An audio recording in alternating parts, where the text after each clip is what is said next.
অসত্য থেকে সত্যের পথে নিয়ে চলুন, অন্ধকার থেকে বের করে আলোর পথ দেখান, মৃত্যু থেকে অমৃতের পথে নিয়ে চলুন। এই অনিত্য মৃত্যুময় জগৎ থেকে আমাকে শাশ্বত আনন্দের জগতে নিয়ে চলুন।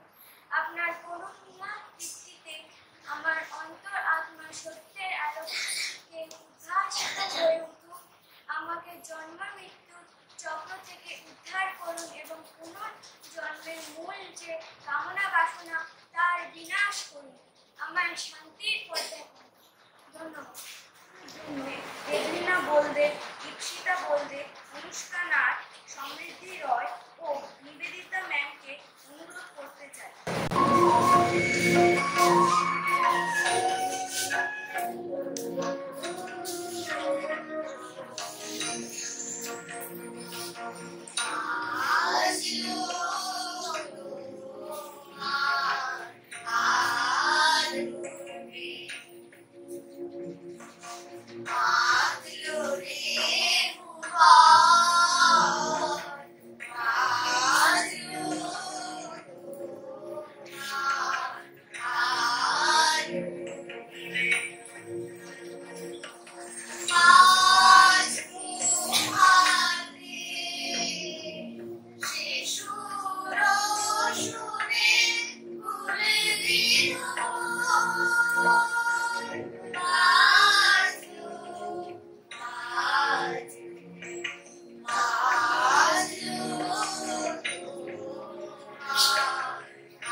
ছিল ঠাকুর